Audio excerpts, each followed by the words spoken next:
ጤና ይስጥልን ክቡራን ተመልካቾቻችን ከመሃል ሚዲያ የቀን ዜናዎችን ይዘን ቀርበናል። በቅድሚያም አበይት ነጥቦችን ነው።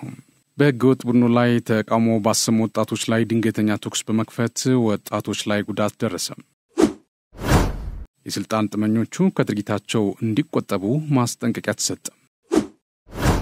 በትግራይ ክልል ያለውን ውጥረት ተከትሎ የፌዴራል መንግስት ጣልቃ ገብቶ ያረጋጋልን ሲል የጊዜው አስተዳደሩ ጥሪ አቀረበ።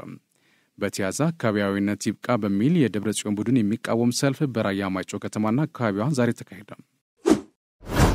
ከውጭ ዩክሬን በአሜሪካ ያቀረበውን የ30 ቀን የተኩስ አቁም ስምምነት ለመቀበል ዝግጁ መሆኗን ተናገረች።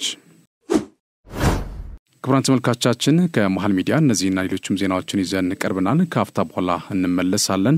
ዩቲዩብ ቻናሉን ሰብስክራይብ እንዲሁም ይዘቱን ላይክና ሼር በማድረግ የመሃል ሚዲያ ቤተሰብ እንድትሆኑ በአክብሮት እንጋብዛለን። አብራችሁን ሁኑ።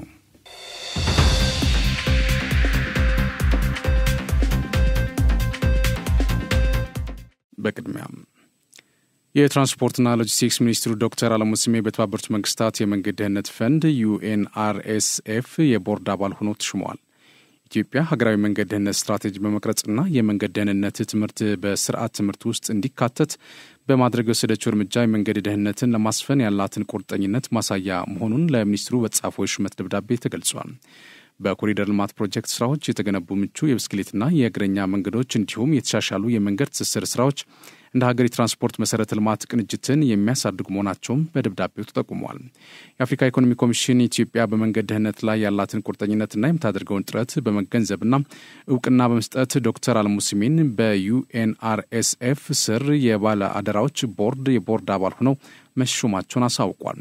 የሚኒስትሩ በቦርድ አባልነት መሾም ኢትዮጵያ ልምዷን ለሌሎች ሀገራት እንድታጋራና ከመላው ዓለም በመንገድ ደህንነት ላይ የተሻለ ተሞክሮዎች እንድታገኝ መልካም አጋጣሚ የሚፈጥር እንደሆነ የትራንስፖርትና ሎጂስቲክስ ሚኒስቴር መረጃ አመላክቷል።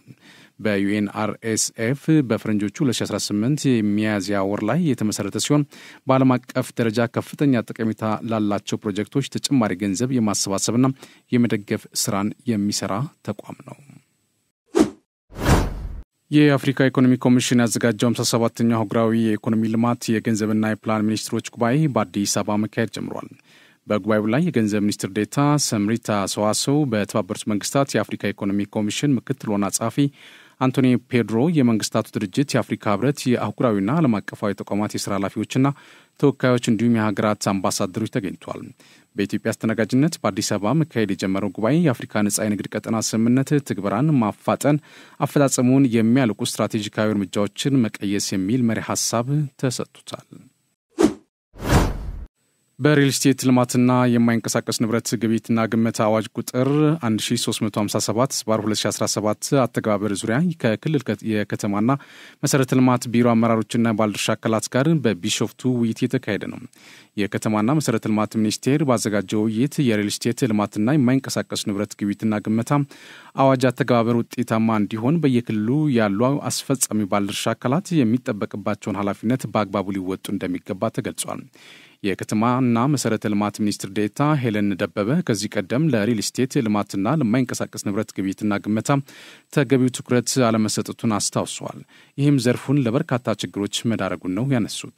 ለአብነትም የማህበረሰቡን ፍላጎት ታሳቢ ያላደረገ መሆኑን፣ ግልጽነት የጎደለ መሆኑና በግብይት ሰንሰለቱ ላይ የሚገኙ አንዳንዶች ተዋናዮች ህጋዊ ስርዓትን ያለመከተል ችግሮቹን ጠቅሰዋል።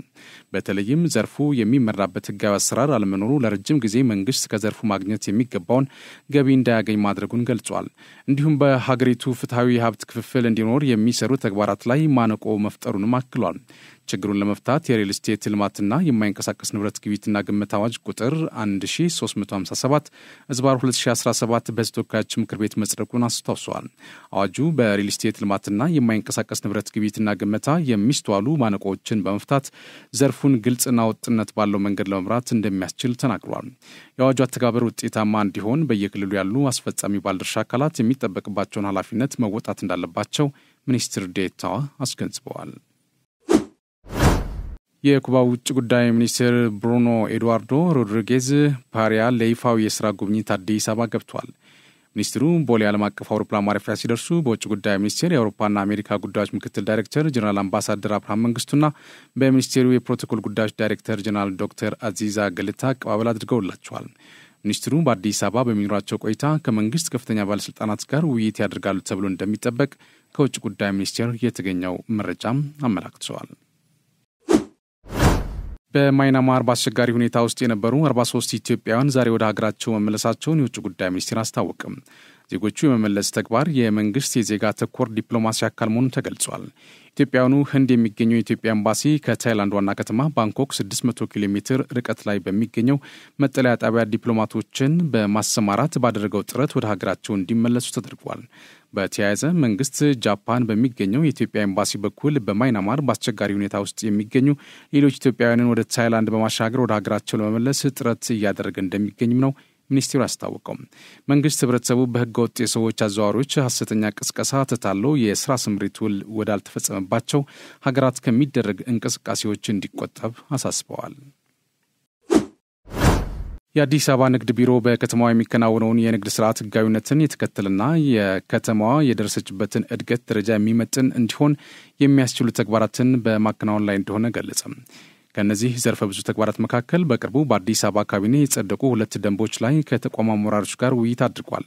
በዚህም በመዲናዋ የሚገኙ የንግድና የትራንስፖርት አገልግሎት ሰጪ ተቋማት እስከ ምሽቱ 4 ሰዓት አገልግሎት እንዲሰጡ የሚደነግገው ደንብ የመጀመሪያ መሆኑ ተጠቁሟል። ሁለተኛው ወደ ተግባር እንዲገባ ውይይት የተደረገባቸው ከመደበኛ ንግድ ስርዓት ውጭ ሆነው የንግድ ስራን የሚያከናውኑ ነጋዴዎች ህጋዊ ስርዓት ባለው አግባብ ደንብና መመሪያ ተከትለው የሚነግዱበትን ስርዓት የሚደነግጉ ደንቦች ናቸው። በውይይቱ ላይ የቢሮ ከፍተኛ አመራሮች፣ የሁሉም ክፍለ ከተማ የንግድ ጽህፈት ቤት ኃላፊዎችና የማዕከል ዳይሬክተሮች ተገኝተዋል። የቢሮ ኃላፊ ወይዘሮ ሀቢባ ሲራጅ በየደረጃው ያለው አመራር ደንቦችን ውጤታማ ለማድረግ በቅድሚያ ደንቦቹን ለንግድ ማህበረሰቡ የማስተዋወቅና ግልጸኝነት የመፍጠር ስራ ትኩረት ተሰጥቶ በቀጣይ ቀናት ከወረዳ እስከ ማዕከል እንዲተገበር አሳስበዋል። የንግዱ ማህበረሰብ የደንቦቹን ዓላማ በአንክሮ በመረዳት ለተግባራዊነቱ በጋራ መስራት እንደሚጠበቅበት መልእክት ማስተላለፋቸውን ከቢሮ የተገኘ መረጃ አመላክተዋል። መከላከያ የኢትዮጵያ የልማትና የብልጽግና ወሳኝ ምሰሶ ነው ሲሉ ጠቅላይ ሚኒስትር ዶክተር አብይ አህመድ ተናገሩ። ጠቅላይ ሚኒስትር ዶክተር አብይ አህመድ በድሬዳዋ ከተማ የተገነባውን ዘመናዊ የመኖሪያ አፓርታማና የምስራቅ እዝ ደረጃ 3 ሆስፒታልን መርቀው ከፍተዋል። መከላከያ የኢትዮጵያ የልማትና የብልጽግና ወሳኝ ምሰሶ መሆኑን የገለጹት ጠቅላይ ሚኒስትሩ ተቋሙ እንደ ሀገር ያሉብንን የልማት ክፍተቶችን በመሙላት ላይ እንደሚገኝም ጠቁሟል። ከቅርብ ዓመታት በፊት የሰራዊቱን ስንቅና አልባሳት ከውጭ ገቡ እንደነበር ያወሱት ጠቅላይ ሚኒስትሩ መከላከያ ለኢንዱስትሪዎች በሰጠው ትኩረት ከስንቅና አልባሳት አልፎ በተተኳሽ ጭምር ራስን በመቻል ለገበያ እስከ ማቅረብ መድረሱን ጠቁሟል።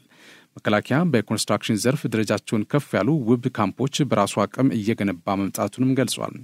ሀገራችን ከአፍሪካ አነስተኛ በጀት ለሰራዊት ከሚመድቡ ሀገራት አንዷ ብትሆንም ሰራዊቱ በጀቱን በቁጠባ መጠቀም በዘርፈ ብዙ የልማት ስራዎች ላይ ውጤታማ ተግባራት ማከናወኑን ለሀገር ኩራት መሆኑና በቀጣይም መንግስት ድጋፉን አጠናክሮ እንደሚቀጥል አረጋግጠዋል።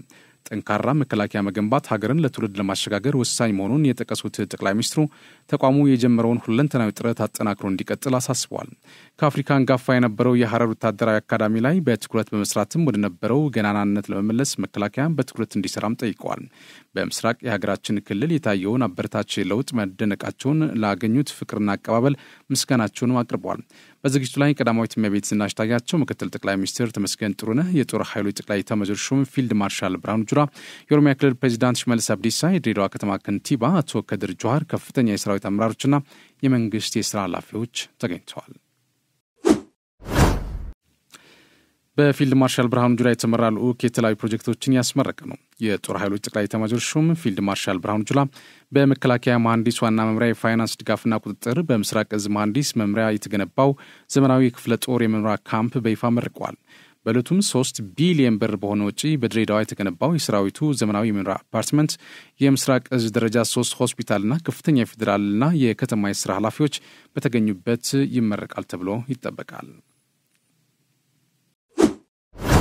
የኢትዮጵያ መከላከያ ዩኒቨርሲቲና የኢትዮጵያ ፖሊስ ዩኒቨርሲቲ አብረው በጋራ መስራት በሚያስችሉ የትምህርት፣ የምርምር፣ የስልጠና፣ የጥናትና ስታፍ አደረጃጀት ላይ በዘላቂነት ለመስራት ጠንካራ ውይይት በማድረግ ልምድ ተለዋወጡ። የኢትዮጵያ ፖሊስ ዩኒቨርሲቲ አካዳሚክ ምክትል ፕሬዚዳንት ረዳት ኮሚሽነር ተሻለ ምቅሬ ሁለቱ ከፍተኛ ወታደራዊ ዩኒቨርሲቲዎች የሀገሪቱን የጸጥታ ኃይሎች ዘመኑን በዋጀ የተሟላ የሳይንስ ውጤት ማብቃት የሚያስችላቸውን የጋራ የአሰራር ልምድ መለዋወጣቸው ጠቀሜታው ከፍተኛ ነው ብሏል። ፖሊስ ዩኒቨርሲቲ የተለያዩ ተቋም ቀያሪ ውጤታማ የአሰራር ልምዶችን ከኢትዮጵያ መከላከያ ዩኒቨርሲቲ በስፋት እንደሚያገኝ እምነታቸውን የገለጹት ረዳት ኮሚሽነሩ በተለይ በስታፍ አደረጃጀትና የተለያዩ የፈተና የአሰራር ተግባሮችን በዝርዝር በመለየት ውይይት እንደተደረገባቸው አመላክተዋል። ኢትዮጵያ መከላከያ ዩኒቨርሲቲ ምክትል አካዳሚክ ፕሬዚዳንት ዶክተር ተስፋዬ ቱሉ ዩኒቨርሲቲው የትምህርት ሚኒስቴር የአሰራር ሂደቶችን በመተግበር በአጭርና በረዥም የትምህርት ፕሮግራሞች ላይ እየሰራቸው የሚገኙ ውጤታማ ዝርዝር ስራዎችን በመለየት ለፖሊሲ ዩኒቨርሲቲ ልዑካን አስረድተዋል። የኢትዮጵያ መከላከያ ዩኒቨርሲቲ በበሳሌ አመራር ሰጭነት እያመጣ ያለው ፈጣን የለውጥ ግስጋሴ እንደ አርአያነት የሚወሰድ ነው ያሉት ዶክተር ተስፋዬ ቱሉ ሁለቱ ዩኒቨርሲቲዎች በተለያዩ የተከታታይ የአቅም ግንባታ ስልጠናዎችን በአይሲቲ ዘርፎች ላይ ትኩረት አድርገው መስራት አለባቸው ብሏል። ዩኒቨርሲቲውን የትምህርት፣ የጥናት፣ የምርምር፣ የልማት፣ የሰው ኃይል አደረጃጀትና የአሰራር ሂደቱን አስመልክተው ለቡድኑ የተሟላ ገለጻ ያደረጉት ደግሞ የኢትዮጵያ መከላከያ ዩኒቨርሲቲ የዓለም አቀፍ ግንኙነትና የውጭ ጉዳይ ተቋማት ትብብር ዳይሬክተር ሻለቃ ዶክተር በተለይ ተካ ናቸው። በትግራይ ክልል ከመቀሌ 30 ኪሎ ሜትር ርቀት ላይ በምትገኘው የአዲግዶም ከተማ በትናንትናው ዕለት በደብረጽዮን ገብረ ሚካኤል የሚመራ ቡድን በህገወጥ ቡድን ላይ ተቃውሞ ባሰሙ ወጣቶች ላይ ድንገተኛ ተኩስ በመክፈት እስካሁን 4 ወጣቶችን በጥይት ማቁሰሉ ተሰምቷል። በተጨማሪም የከተማዋን ከንቲባና ሌሎች 6 ሰዎች አፍኖ በአካባቢው ወደሚገኘው የታጣቂ ካምፕ መወሰዱ ተረጋግጧል። በዚህ ያረካው ጽንፈኛው ታጣቂ ቡድን አመራር በበኩሉ ታጣቂ ቡድኑ በአዲጉደብ ወረዳ ህዝብ ላይ የፈጸመውን ይህን መሰል ድርጊት በተመሳሳይ በመቀሌ ከተማም ለማስጀመር ተጨማሪ አርሚ 33 እያስገባ መሆኑን መግለጹም ታውቋል።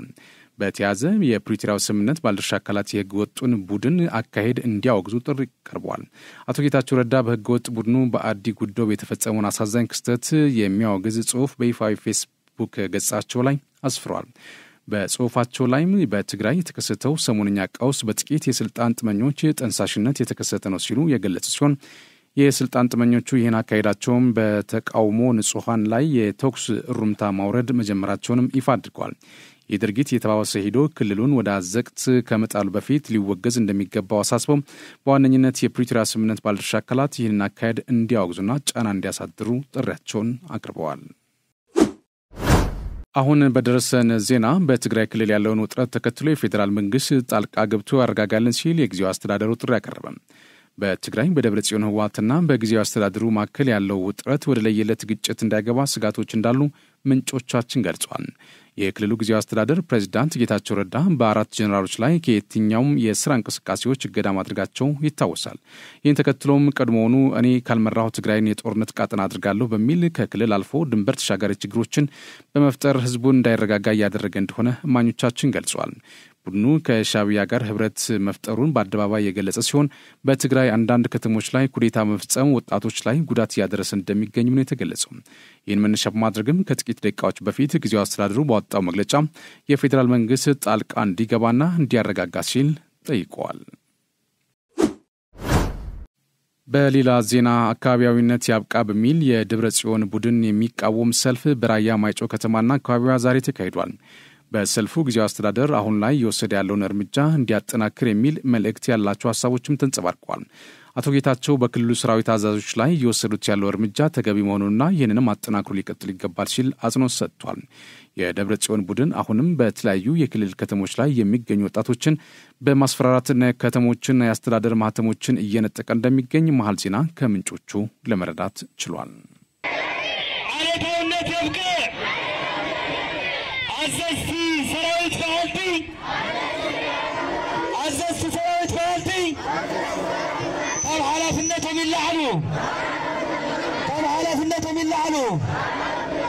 ክብሩን መጎስን ጀጋኑ ስዋዕትና ሀዘውን በፕሮግራምና መሰረት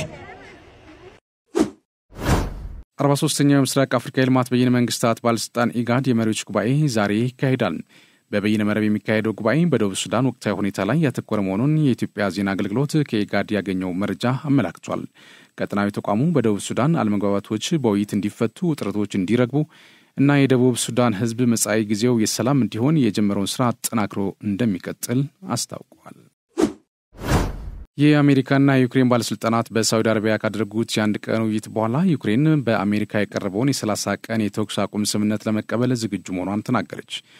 የዩናይትድ ስቴትስ የውጭ ጉዳይ ሚኒስትር ማርኮ ሩቢዮ ሐሳቡን ለሩሲያ እንደሚያቀርቡና ኳሱ በእነሱ ሜዳ መሆኑን ተናግረዋል። የዩክሬን ፕሬዝዳንት ቮሎዲሚር ዜሌንስኪ እንዳሉት አሁን ሩሲያ በአዎንታዊ ሐሳብ እንድትስማማ ማሳመን የአሜሪካ ኃላፊነት ነው ብለዋል። የማክሰኞው የጅዳ ውይይት በዜሌንስኪና በዶናልድ ትራምፕ መካከል በጽህፈት ቤታቸው ኦቫል ኦፊስ ውስጥ ከተፈጠረው ያልተለመደ ግጭት በኋላ በሁለቱ ሀገራት መካከል የተካሄደ የመጀመሪያው ይፋዊ ውይይት ነው። ሁለቱ ሀገራት ባወጡት የጋራ መግለጫ አሜሪካ ከዚህ ቀደም ታይቶ በማይታወቅ ሁኔታ በዋሽንግተን ከተካሄደው ፍጥጫ በኋላ ያቋረጠችውን የደህንነት መረጃዎች ልውውጥና ወታደራዊ ድጋፍ ማድረግ እንደምትጀምር ተናግራለች። የዩናይትድ ስቴትስና ዩክሬን መግለጫ ሁለቱም ልኡካን ተደራዳሪ ቡድኖቻቸውን ለመሰየም ተስማምተው ወዲያውኑ የዩክሬን ዘላቂ ደህንነት የሚያረጋግጥ ሰላም ለማስፈን ድርድር ይጀምራሉ ብሏል። ዩናይትድ ስቴትስ የውጭ ጉዳይ ሚኒስትር ሩሲያ ሐሳቡን እንደምትቀበል ተስፋለኝ ሲሉ ማክሰኞ አመሻሽ ከጅዳ በለቀቁት ጋዜጣዊ መግለጫ ተናግሯል። ዩክሬን ተኩስ ለማቆምና ለመነጋገር ዝግጁ ነች ያሉት ሩቢዮ ሩሲያ ሐሳቡን ውድቅ ካደረገች እንግዲያው በሚያሳዝን ሁኔታ ሰላም ለማምጣት እንቅፋት የሆነው ምን እንደሆነ እናውቃለን ብለዋል። ዛሬ ዩክሬናውያን የተቀበሉትን ሐሳብ አቅርበናል። ይህም የተኩስ ማቆም እና አፋጣኝ ድርድር ለማድረግ ነው ብለዋል። ይህን ሐሳብ አሁን ለሩሲያውያን እንወስዳለን፣ እንደሚቀበሉትም ተስፋ እናደርጋለን። ኳሱ አሁን በእነሱ ሜዳ ነው ብሏል። የ30 ቀን የተኩስ አቁም ስምምነቱ ዜሌንስኪ ሩሲያ በባህርና በአየር የምታደርሰውን ጥቃት እንድታቆም ካቀረቡት ሐሳብ ያለፈ ነው። የዩክሬን ፕሬዝዳንት በጅዳ ለተካሄደው ገንቢ ውይይት ዶናልድ ትራምፕ አመስግነዋል። ዜሌንስኪ በቪዲዮ በለቀቁት መግለጫ ሩሲያ ጦርነቱን ለማስቆም ወይም ጦርነቱን ለመቀጠል ፈቃደኝነቷን ማሳየት አለባት ብሏል። ጊዜው ሙሉውን እውነት የምናውቅበት ነው ሲሉም አክሏል። ሞስኮ እስካሁን ምላሽ አልሰጠችም። ክሬምሊን ቀደም ብሎ በለቀቀው መግለጫ ከጅዳው ውይይት በኋላ መግለጫ እንደሚሰጥ አስታውቆ ነበር። ሩሲያ እንደ አውሮፓውያኑ የዘመን ቀመር በየካቲት 2022 ዩክሬን ከወረረች በኋላ 20 በመቶ የሚሆነውን የዩክሬን ግዛት ተቆጣጥራለች። ዶናልድ ትራምፕ ከፕሬዚዳንት ፑቲን ጋር እንደሚነጋገሩና በሐሳቡም ይስማማሉ ብለው ተስፋ እንደሚያደርጉም በዋይት ሀውስ ለጋዜጠኞች ተናግረዋል። ለማጨብጨብ ሁለት እጅ ያስፈልጋል ያሉት ትራምፕ የተኩስ አቁም ስምምነቱ በሚቀጥሉት ጥቂት ቀናት ውስጥ እንደሚፈረም ተስፋ አድርገዋል። ነገ ከሩሲያ ጋር ትልቅ ስብሰባ አለን እና አንዳንድ ጥሩ ውይይቶች እንደሚመጡ ተስፋ እናደርጋለን ብለዋል። ዜሌንስኪን ወደ ዋሽንግተን እንዲመለሱ ለመጋበዝ ፍላጎት እንዳላቸውም አክለዋል። የሩሲያ ውጭ ጉዳይ ሚኒስቴር ቃል አቀባይ ማሪያ ዘክሮቫ ሩሲያ በሚቀጥሉት ጥቂት ቀናት ውስጥ ከአሜሪካ ተወካዮች ጋር ለመነጋገር አሻፈረኝ እንደማትል የሩሲያ የመንግስት የዜና ወኪል ታሳ ዘግበዋል። የአሜሪካና ዩክሬን ልኡካን የተገናኙት ሞስኮ ውስጥ በሰው አልባ አውሮፕላኖች ጥቃት ቢያንስ የ3 ሰዎች ሕይወት ካለፈ በኋላ ነው። ትራምፕና ዜሌንስኪ ወሳኝ የሆነ የማዕድን ስምምነትን በተቻለ ፍጥነት ለመጨረስ ተስማምተዋል ሲል የጋራ መግለጫውም ገልጿል። ዩክሬን ለአሜሪካ ለደህንነት ዋስትና ስትሰጥ በምላሹ ዩክሬን የከበሩ የምድር ማዕድናትን ለአሜሪካ ለመስጠት ቃል ገብታ ነበር። ነገር ግን ይህ ሐሳብ በዋይት ሀውስ እሰጥ አገባ ምክንያት ተደናቅፏል። ስምምነቱ የማክሰኞ ድርድር አካል አለመሆኑን የጠቆሙት ሩቢዮ በዩክሬን እና አሜሪካ ግምጃ ቤቶች ድርድር አድርገውበታል ብሏል። የዩኤስና የዩክሬን የጋራ መግለጫ ኪየቭ በማንኛውም የሰላም ሂደት ውስጥ አውሮፓ መሳተፍ እንዳለባት አስረግጣ ትናገራለች ብሏል። የአውሮፓ ህብረት ኮሚሽን ፕሬዚዳንት አርሱላ ፎን ደር ሌየን እንዳሉት ህብረቱ የማክሰኞን አዎንታዊ ለውጥ በደስታ ተቀብሎታል። ትራምፕ የዩክሬን ፕሬዚዳንት የጠየቁትን አፋጣኝ የደህንነት ዋስትና ሳያቀርቡ የተኩስ አቁሙን እንዲቀበሉ በዜሌንስኪ ላይ ከፍተኛ ጫና እስከ ማሳደር ደርሷል። አርብ ዕለት ትራምፕ ሩሲያን ወደ ስምምነት ለማምጣት በሞስኮ ላይ ተጨማሪ ማዕቀብ ሊጣልባት እንደሚችል ባልተለመደ መልኩ ዝተዋል። ሩሲያ በጦርነቱ ምክንያት በአሜሪካ ከፍተኛ ማዕቀብ ተጥሎባታል። የአሜሪካው ዓለም አቀፍ የልማት ድርጅት ዩኤስአይድ ሰራተኞች ሚስጥራዊ መረጃ የያዙ ወረቀቶችን እንዲያቃጥሉ ትዕዛዝ እንደተሰጣቸው ተሰማ። የትዕዛዝ መሰጠቱ ሰራተኞችን ግራ ያጋባ ሲሆን ድርጅቱ ሙሉ በሙሉ ሊፈርስ ይችላል የሚለውን ግምትም ያጠናክር ሆኗል። የድርጅቱ ጊዜያዊ ጸሐፊ የሆኑት ኤሪካ ዋይካር ለሰራተኞቻቸው በላኩት ኢሜይል ከዋሽንግተን ቢሮ ምስጢራዊና ግላዊ መረጃዎችን በማስወገዳቸው ምስጋና አቅርበዋል። ሰራተኞቹ አንድ ቀን ለሚወስድ የመረጃ ማጽዳት ስራ በቢሮ ደጃፍ አቅራቢያ እንዲገኙም ትዕዛዝ ማስተላለፋቸው ኢሜይላቸው ያሳያል። የምትችሉትን ያክል ዶክመንት ቅደዱ፣ ቀጥሎ አቃጥሎ ይላል ጸሐፊው የላኩት መልእክት። ኢሜይሉ ሰራተኞች ምስጢራዊ መረጃ የያዙ ከረጢቶች ላይ በማይጠፋ ማርከር ሴክሬትና ዩኤስአይድ /B/IO ብለው እንዲጽፉ ያዛል። ቢቢሲ የኢሜይሉን ቅጂ የተመለከተ ሲሆን በአሜሪካ የቢቢሲ አጋር የሆነው ሲቢኤስም ጉዳዩን ዘግቦታል። የአሜሪካ ውጭ ጉዳይ ሚኒስቴር በዚህ ጉዳይ ለቀረበለት ጥያቄ ምላሽ አልሰጠም። የአሜሪካው እርዳታ ድርጅት ያቃጠላቸውን መረጃዎች ቅጂ አስቀምጦ እንዲሆን እስካሁን ግልጽ አይደለም።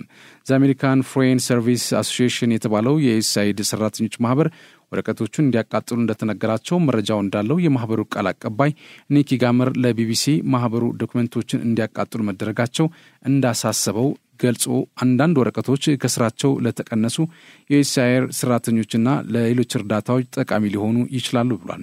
የትራምፕ አስተዳደር ዩኤስአይድን በማፍረሱ ምክንያት ክሶች የቀረቡበት ሲሆን በርካታ ማህበራት መንግስት የእርዳታ ድርጅትን የመዝጋት ስልጣን የለውም ሲሉ ይከራከራሉ። ትራምፕ ባለፈው ጥር ወር ስልጣን ሲመጡ ነው የእርዳታ ድርጅት እንዲፈራረስ የዛቱት።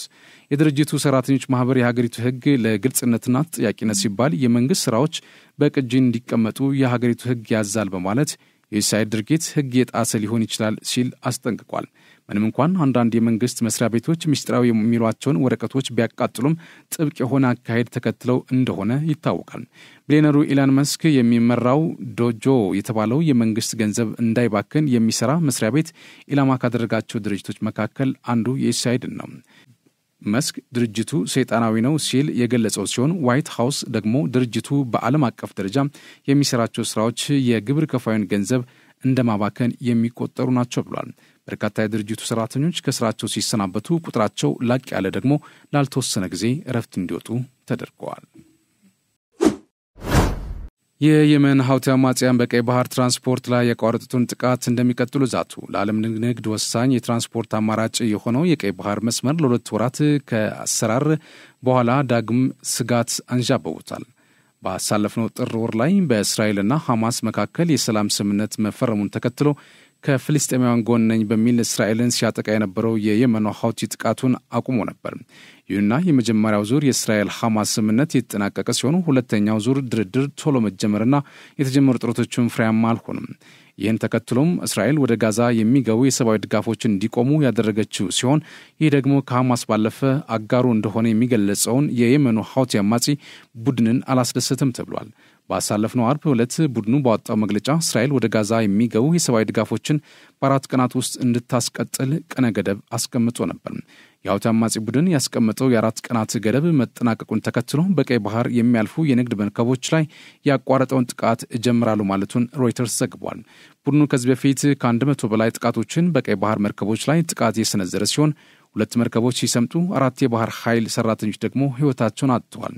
በቀይ ባህር ላይ ሲፈጸሙ የነበሩ ጥቃቶች የንግድ መስመር እንዲቀዛቀዝ ከማድረጉ ባለፈ ኩባንያዎች ለከፍተኛ ወጪ እንዲዳረጉና ለነዳጅ ዋጋ መናር ዳርጓቸዋል። እስራኤልና ሐማስ ሁለተኛውን ዙር ድርድር እንዲጀምሩ ግብጽና ኳታር እየጣሩ ቢሆንም እስካሁን ድረስ ወደ ስምምነት መምጣት አልቻሉም። ክቡራን ተመልካቾቻችን ከመሃል ሚዲያ ለሰዓቱ ያዝናቸው ዜናዎች እነዚህ ናቸው። ቀሪ ዝግጅቶች ይቀጥላሉ። በእኔ በኩል ጨርሻለሁ። በያላችሁበት ሰላም ሁኑ።